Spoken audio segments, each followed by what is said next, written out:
Hi dears, എല്ലാവർക്കും രാഖീസ് വണ്ടർലാൻഡിലേക്ക് സ്വാഗതം. ഇന്ന് ചോറിന്റെ കൂടെ കഴിക്കാൻ പറ്റിയ 3 സിമ്പിൾ ആയിട്ടുള്ള കറികളുടെ റെസിപ്പീസ് ആണ് ഞാൻ നിങ്ങളുമായിട്ട് ഷെയർ ചെയ്യാൻ പോകുന്നത്. അച്ചിങ്ങാപ്പയർ തോരൻ, കത്തിരിക്ക മെഴുക്കുരട്ടി, തേങ്ങയൊന്നും അരച്ചു ചേർക്കാത്ത സിമ്പിൾ ആയിട്ടുള്ള മോര് കറി അഥവാ മോര് കാച്ചിയത്. അപ്പോൾ ഒട്ടും സമയം കളയാതെ നമുക്ക് വീഡിയോയിലേക്ക് പോകാം. അപ്പോൾ നമുക്ക് കത്തിരിക്ക മെഴുക്കുരട്ടി തയ്യാറാക്കാം. അതിനായി ഞാൻ ഇവിടെ 2 മീഡിയം സൈസ് കത്തിരിക്ക ഈ ഒരു വലിപ്പത്തില് കട്ട് ചെയ്ത് വെള്ളത്തിലിട്ട് വെച്ചിട്ടുണ്ട്. കത്തിരിക്കയുടെ കളർ ചേഞ്ച് ആവാതിരിക്കാനാണ് വെള്ളത്തിലിട്ട് വെക്കുന്നത്. ഇനി ഈ കത്തിരിക്ക മാത്രം നമുക്കൊരു ബൗളിലേക്ക് ഇട്ട് കൊടുക്കാം. ഇനി ഇതിലേക്ക് 1 ടീസ്പൂൺ മഞ്ഞൾപ്പൊടി ചേർത്ത് കൊടുക്കാം. ആവശ്യത്തിന് ഉപ്പ് ചേർത്ത് കൊടുക്കാം. ഇനി ഇതിലേക്ക് ആവശ്യത്തിന് മുളക് പൊടി ചേർത്ത് കൊടുക്കാം. ഞാനിവിടെ കാശ്മീരി മുളക് പൊടിയാണ് ഉപയോഗിക്കുന്നത്. ഞാനിവിടെ 3 ടീസ്പൂൺ കാശ്മീരി മുളക് പൊടിയാണ് ചേർത്ത് കൊടുത്തിരിക്കുന്നത്. പിന്നെ മുളക് പൊടിയുടെ അളവ് നിങ്ങളുടെ എരിവിനനുസരിച്ച് മാറ്റം വരുത്തണം. ഏകദേശം ഒരു ടീസ്പൂൺ കായപ്പൊടി ചേർത്ത് കൊടുക്കാം. ഇനി ഇത് കൈകൊണ്ട് നന്നായിട്ടൊന്ന് മിക്സ് ചെയ്തെടുക്കാം. അപ്പൊ ഇത് നന്നായിട്ട് മിക്സ് ചെയ്ത് കൊടുത്തിട്ടുണ്ട്. ഇനി നമുക്കിത് അടച്ചു വെച്ച് ഒരു 10 മിനിറ്റ് ഒന്ന് മാറ്റി വെക്കാം. ആ സമയം കൊണ്ട് നമുക്ക് അച്ചിങ്ങാപ്പയർ തോരൻ തയ്യാറാക്കാം. അപ്പോൾ നമുക്ക് അച്ചിങ്ങാപ്പയർ തോരൻ തയ്യാറാക്കാം. അതിനായി ആദ്യം തന്നെ നമുക്ക് അരപ്പ് തയ്യാറാക്കണം. അതിനായി ഞാനിവിടെ 1/4 കപ്പ് തേങ്ങ, 1 ടീസ്പൂൺ ചെറിയ ജീരകം, നമ്മൾ തോരനൊക്കെ ചേർക്കുന്ന ആ ജീരകം, 2 പച്ചമുളക്. പച്ചമുളകിന്റെ എണ്ണം എരിവിനനുസരിച്ച് അളവിൽ മാറ്റം വരുത്തണം. ഇത് ഇനി മിക്സിയുടെ ഒരു ചെറിയ ജാറിലേക്ക് മാറ്റിയിട്ട് ഒട്ടും തന്നെ വെള്ളം ചേർക്കാതെ നമുക്കൊന്ന് ഒതുക്കിയെടുക്കാം. അപ്പോൾ നമുക്ക് അച്ചിങ്ങാപ്പയർ തോരൻ തയ്യാറാക്കാം. അതിനായി ഞാൻ ഇവിടെ ഒരു പാത്രം ചൂടാക്കാൻ വെച്ചിട്ടുണ്ട്. അതിലേക്ക് ആവശ്യത്തിന് ഓയിൽ ഒഴിച്ചു കൊടുക്കാം. ഞാൻ വെളിച്ചെണ്ണയാണ് ഉപയോഗിക്കുന്നത്. എണ്ണ ചൂടായിട്ടുണ്ട്. അതിലേക്ക് കുറച്ച് കടുക് ചേർത്ത് കൊടുക്കാം. 1 ടേബിൾ സ്പൂൺ ഉഴുന്നുപരിപ്പ് ചേർത്ത് കൊടുക്കാം. ഉഴുന്നുപരിപ്പ് ഓപ്ഷനിലാണ്, പക്ഷെ ചേർത്ത് കൊടുത്താൽ കുറച്ചുകൂടെ ടേസ്റ്റി ആയിരിക്കും. കുറച്ച് കറിവേപ്പില ഇട്ട് കൊടുക്കാം. കടുക് പൊട്ടിയിട്ടുണ്ട്. നമ്മൾ ചേർത്ത് കൊടുത്ത ഉഴുന്നുപരിപ്പിന്റെ കളറൊക്കെ ചെറുതായിട്ടൊന്ന് ചേഞ്ച് ചെയ്തിട്ടുണ്ട്. ഒരുപാട് കരിഞ്ഞു പോകരുത്. ഇനി ഞാൻ ഇതിലേക്ക് ഒരു 10-15 അച്ചിങ്ങാപ്പയർ ചെറിയ പീസസ് ആയിട്ട് കട്ട് ചെയ്ത് വെച്ചിട്ടുണ്ടായിരുന്നു. അത് ഇതിലേക്ക് ചേർത്ത് കൊടുക്കാം.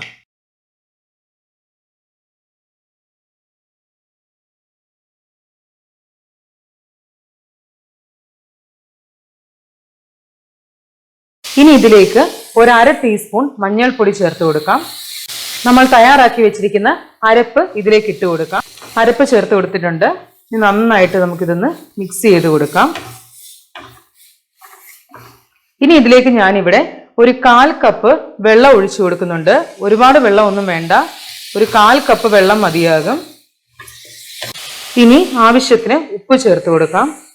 ഇനി തീ മീഡിയം ഫ്ലെയിമിലാക്കിയിട്ട് ഇത് അടച്ചു വെച്ച് കുക്ക് ചെയ്യണം. ഒരിക്കലും ഹൈ ഫ്ലെയിമിൽ ഇടരുത്.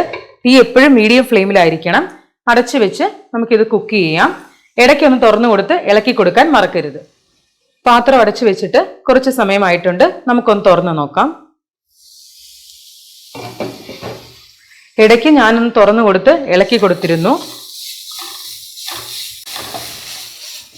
ഇപ്പോൾ പയർ ഇതാ നന്നായിട്ട് കുക്കായിട്ടുണ്ട്. ഇനി നമുക്ക് കത്തിരിക്ക മെഴുക്കുരട്ടി തയ്യാറാക്കാം. കത്തിരിക്ക എല്ലാം മിക്സ് ചെയ്ത് വെച്ചിട്ട് 10 മിനിറ്റ് ആയിട്ടുണ്ടായിരുന്നു. കത്തിരിക്ക മെഴുക്കുരട്ടി തയ്യാറാക്കാനായിട്ട് ഞാനിവിടെ ഒരു പാത്രം ചൂടാക്കിയിട്ടുണ്ട്. അതിലേക്ക് ആവശ്യത്തിന് ഓയിൽ ഒഴിച്ചു കൊടുക്കാം. ഞാനിവിടെ വെളിച്ചെണ്ണയാണ് ഉപയോഗിക്കുന്നത്. എണ്ണ ചൂടായിട്ടുണ്ട്. ഇനി ഇതിലേക്ക് കുറച്ച് കടുക് ചേർത്ത് കൊടുക്കാം. ഇനി ഇതിലേക്ക് ഞാനിവിടെ ഒരു 2 വറ്റൽമുളക് ചെറിയ പീസസ് ആയിട്ട് കട്ട് ചെയ്ത് ഇട്ട് കൊടുക്കുന്നുണ്ട്. ഇപ്പോൾ കടുക് പൊട്ടിയിട്ടുണ്ട്. ഇനി മിക്സ് ചെയ്ത് വെച്ചിരിക്കുന്ന കത്തിരിക്ക ഇതിലേക്ക് ഇട്ട് കൊടുക്കാം.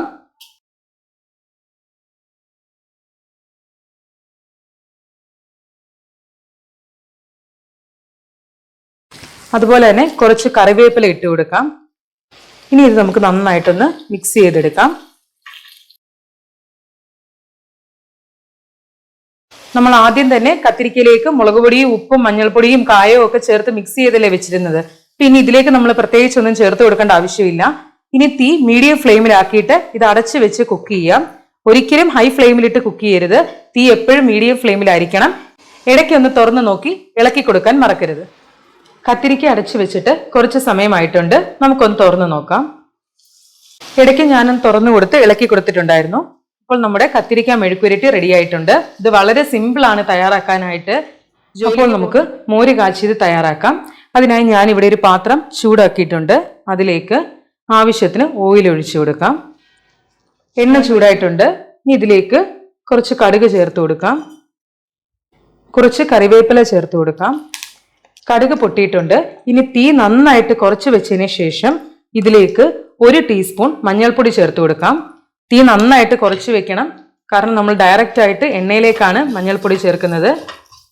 ഇനി ഇതിലേക്ക് 1 ടീസ്പൂൺ കുരുമുളക് പൊടി ചേർത്ത് കൊടുക്കാം. ഇനി സ്റ്റൗ ഓഫ് ചെയ്തതിന് ശേഷം നമുക്കിതിലേക്ക് മോര് ചേർത്ത് കൊടുക്കാം. ഞാനിവിടെ 1/2 കപ്പ് തൈരിലേക്ക് 1/4 കപ്പ് വെള്ളം ഒഴിച്ച് നന്നായിട്ട് ബീറ്റ് ചെയ്ത് വെച്ചിട്ടുണ്ടായിരുന്നു. അത് ഇതിലേക്ക് ചേർത്ത് കൊടുക്കാം.